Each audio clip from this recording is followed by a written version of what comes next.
र आर्य हुनलाई श्रोतापन्न पुग्नै पर्छ र श्रोतापन्नपछि फेरि अर्को 3 तह छ त्यसपछि अर्हत भएपछि र सम्यक सम्बुद्ध नै हुन सकेपछि मात्र यो आर्य सङ्घको रूपमा आउने हो भनेपछि पहिलो श्रोतापन्न हुने व्यक्ति जन्मेको ठाउँ भनौँ न कौन्डन्य चाहिँ श्रोतापन्न भइसकेपछि अब आर्य चाहिँ सङ्घ चाहिँ अब सुरु भयो र त्यसपछि चाहिँ यो त्रिरत्न भन्ने चाहिँ त्यसपछि सुरु भयो बुद्ध धर्म सङ्घ चाहिँ त्यसपछि सुरुवात भयो है अब यस्तो चाहिँ अब महत्त्वपूर्ण ठाउँमा हामी आइएछ र अब धर्मचक्रको मैले 2-3 लाइनमा चाहिँ धर्मचक्र अब देशमा भएको ठाउँमा आएर धर्मचक्र के रहेछ भन्ने कुरा पनि एक्चुअली नबुझी नहुने जस्तो लाग्छ है र यसको विस्तृत रूपमा पछि कुरा गरौँला यहाँहरूले आफैले पनि अध्ययन गर्न सक्नुहुन्छ तर मैले जस्ट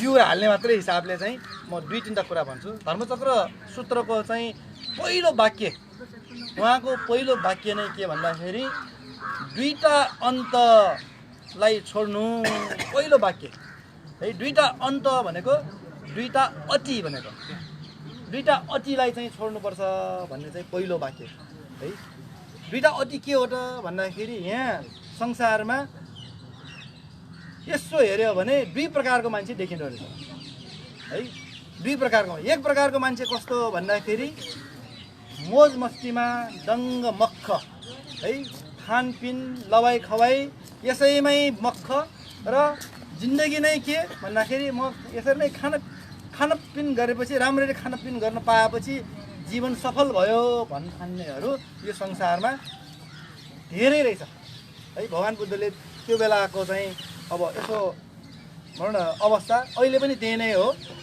एक प्रकारको मान्छेहरू चाहिँ काम सुखमा चाहिँ लिप्त भएकाहरू काम सुख भनेको यो मिठो मिठो खाने अब नाकले चाहिँ मिठो मिठो सुँघ्ने कानले मिठो मिठो सुन्ने छालाले चाहिँ मिठो मिठो छुने हैन अब यो 5वटा जुन इन्द्रिय छ त्यो 5वटा इन्द्रियलाई चाहिँ रमाइलो बनाएर मनोरञ्जन गराइराख्न सक्यो भने यो जिन्दगी सफल भयो यो मनोरञ्जन गर्न सकेन भने दुखी भएर एकदम झोक्राएर बस्ने है त्यसले मैले जिन्दगीमा केही गर्न सकेन भन्ठान्ने मान्छेहरू चाहिँ को एउटा ठुलो जमात छ एक प्रकारको मान्छेहरू है यो एउटा अति हो यिनीहरूले केही गरी खाँदैन यिनीहरू चाहिँ निरर्थक हुन् यिनीहरू हीन हुन् यिनीहरूलाई भगवान बुद्धको भाषामा भनेको है यो यिनीहरू गँवार हुन् रे गँवार यिनीहरू चाहिँ हीन एकदम तल्लो स्तरका मान्छेहरू हुन् यिनीहरू चाहिँ अनर्थकारी यिनीहरूले केही गरी खाने केही यिनीहरू काम छैन भन्ने त्यस्तो भाषामा चाहिँ उहाँले भन्नुभएको छ र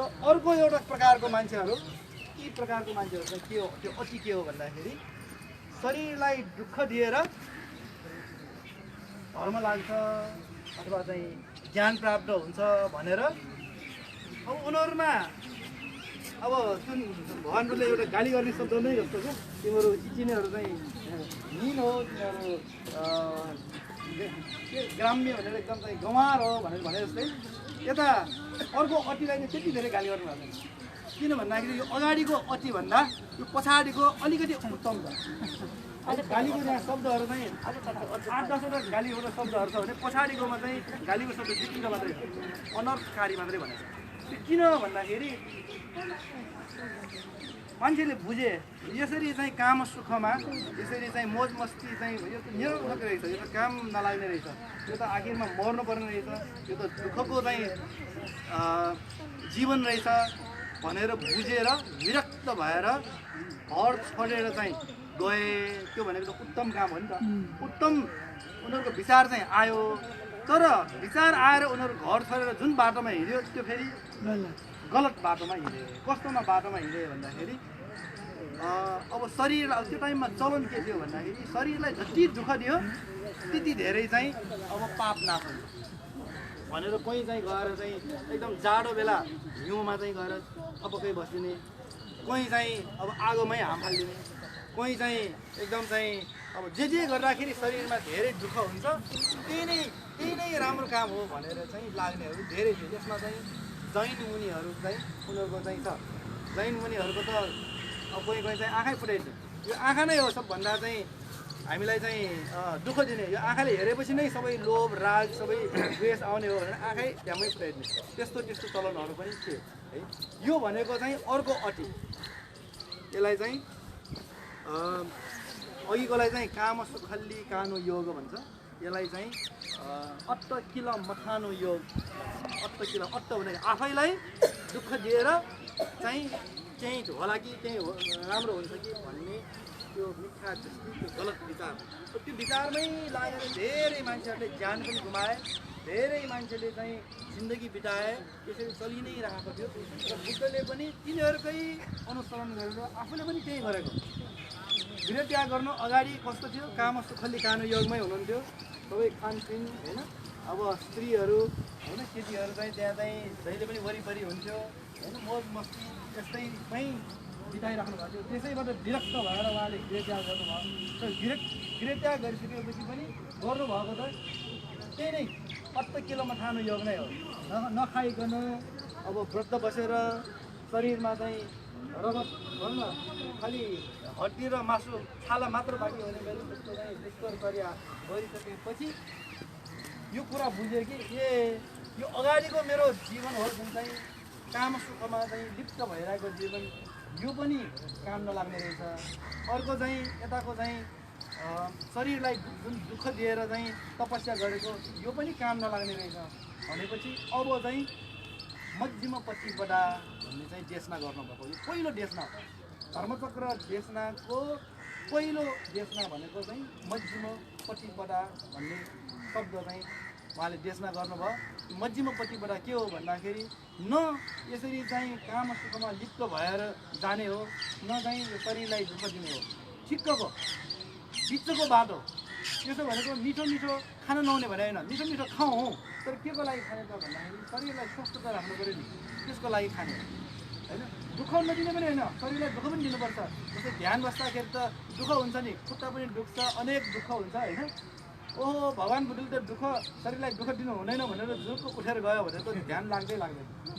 त्यसैले दुःख त दिने तर अर्थपूर्ण हिसाबले दुःख दिने। शरीरलाई दुःख दिउँ, के को लागि दुःख दिउँ त भन्दाखेरि ध्यान लगाउनको लागि दुःख दिउँ, विपसनाको लागि दुःख दिउँ, ज्ञान चाहिँ बढ्नेको लागि मात्रै दुःख दिने, ताकि त्यो मिठा दृष्टिमा लागेर दुःख दिँदाखेरि चाहिँ पाप नाश हुन्छ भनेर त्यसरी चाहिँ ज्यानै प्राणै जाने किसिमको शरीर नै ध्वस्त हुने हिसाबले, स्वास्थ्य नै बिग्रिने हिसाबले यदि कसैले त्यस्तो खालको तपस्या त्यो बुझाउनु भएको जसलाई चाहिँ मध्यम मार्ग भन्छ। यो मध्यम मार्गको देशना उहाँको जति पनि देशना हो यो मध्यम मार्गको देशना अब हुँदा हुँदा पछि यही मध्यम मार्गकै कुरा मात्रै गर्नेहरूको एउटा ग्रुपै बन्यो जसलाई माध्यमिक सिद्धान्त भन्छ। माध्यमिक सिद्धान्त हामी नागार्जुन भन्ने शब्द त सुन्नुभयो होला। अब नागार्जुन चाहिँ जामाचौरमा चाहिँ नागार्जुनको गुफाहरू छ है। त्यो नागार्जुन भन्ने गुरुले चाहिँ यही माध्यमिक सिद्धान्त खालि यो मध्यम मार्ग भन्नेमा एउटै मात्र विषयमा चाहिँ यति भित्र यति डिटेलमा चाहिँ उहाँहरू चाहिँ जानुभयो होइन। तर आखिरमा कहाँबाट सुरु भयो भन्दाखेरि यही ठाउँमा गरेको देशनाबाट सुरु भयो। पहिलो भाग चाहिँ यो देशना मध्यम मार्ग भन्ने चाहिँ उहाँले चाहिँ इन्ट्रोड्युस गर्नुभयो र दोस्रो भागमा चाहिँ त्यसपछि के भन्नुभयो भन्दाखेरि यो संसारको सत्य ज्ञान चाहिँ देशना गर्नुभयो। चारवटा सत्य छ, त्यो सत्य के हुन् त भनेर भन्छ है। अब दुःख आर्य सत्य, दुःख समुदय सत्य आर्य सत्य, दुःख निरोध आर्य सत्य अनि दुःख निरोधागामिनी आर्य सत्य। यो चतुर आर्य सत्यको देशना यहाँ गर्नुभयो। यो चतुर आर्य सत्यको देशना चाहिँ सुन्ने बित्तिकै नै कोन्धन्ने जुन परिव्राजक थियो तुरुन्तै श्रोतापट्टि फल प्राप्त भयो र त्यो बेलासम्म पनि भिक्षु भइसकेको थिएन। त्यो बेलासम्म उहाँको उपसम्पदा भइसकेको थिएन, श्रोतापट्टि भइसक्यो तर उहाँ भिक्षु भइसकेको थिएन। त्यसपछि बल्ल चाहिँ उहाँले म बुद्धको शरणमा जान्छु भनेर भनेको। हामी बुद्धको शरणमा जाने भनेको कति हल्कासित लिन्छौँ है। बुद्धको शरण भने दिनदिनै पनि लिइरहेको हुन्छौँ तर चाहिँ साँच्चै शरणमा गएको त्यसलाई भन्ने कि नभन्ने भन्ने यहाँ प्रश्न चिन्ह उठ्छ। कौन्धन्यले श्रोतापट्टि फल प्राप्त भइसकेपछि बल्ल म चाहिँ अब म भिक्षु हुन्छु भनेर चाहिँ भिक्षुत्व चाहिँ मागेको हुन्छ र यही भिक्षु भनेर भगवान बुद्धले उपसम्पदा अहिले चाहिँ उपसम्पदा भनेर भन्नेहरू भिक्षुहरूको चाहिँ अनेक कर्मकाण्डहरू गर्नुपर्छ। त्यो बेला भगवान बुद्धले एउटै मात्रै शब्द भनेको यही भिक्षु भनेर त्यति मात्रै भनेको। अब तिमी भिक्षु भयो भनेर शब्दमा भनिसकेपछि त्यहाँबाट उपसम्पदा चाहिँ दिएको चाहिँ थर्यो र त्यही बेलादेखि चाहिँ भिक्षु भएको थियो है। र अब यो चतुर आर्य सत्य ज्ञान अब मैले यहाँ नाम मात्रै लिएँ, यो के हो कसो हो भन्ने कुरा चाहिँ हाम्रो जीवनभरि नै यसै विषयमा नै वास्तवमा चाहिँ हामीले चाहिँ लिनुपर्ने चाहिँ सार्थक सारयुक्त चाहिँ चिज भनेको यही नै हो है। अरू सबै चिज भनेको अब परिवार पाल्नको लागि हामी सम्पत्ति जोड्छौँ, सबै चिज चाहिँ राख्छौँ, ती सबै चाहिँ हामीलाई उपयोगी छ, तर त्यो सारयुक्त होइन है। त्यो चाहिँ हाम्रो सुविधाको लागि मात्रै हो है। त्यो भएर त्यसलाई नकार्नु पनि पर्दैन। तर सारयुक्त चिज के छ त भनेर बुझ्ने हो भने यो चार आर्य सत्यको जुन देशना र त्यो अनुसारको हामीले मार्गमा लागेर मार्ग फल चाहिँ प्राप्त गर्ने नै हाम्रो चाहिँ लक्ष्य राख्नुपर्छ र त्यसपछि मात्रै जीवन सार्थक हुन्छ। नभए चाहिँ अघि भनेको जस्तै भगवान बुद्धले प्रयोग गरेको शब्द अनर्थ संहितो, अनर्थ संहितो अनर्थकारी। यो अघिको दुईटा अटीमा बसिरहेकाहरू यिनीहरू अनर्थकारी, यिनीहरूको केही काम छैन, काम लाग्दैन यिनीहरू भनेर भने जस्तै हामी पनि त्यही अनर्थ संहितामै नपरोस् भन्ने हिसाबले हामी चाहिँ अर्थपूर्ण जीवन चाहिँ अगाडि बढाउनको लागि यो प्रेरणाको लागि हामी यहाँ आएका हौँ र यही प्रेरणा चाहिँ हामी लिएर जान्छौँ र यो प्रेरणालाई चाहिँ हामी चाहिँ एकदम संरक्षित गरेर यसलाई चाहिँ सम्वर्धन गर्छौँ। यति नै भन्दै मैले यही टुङ्ग्याएँ।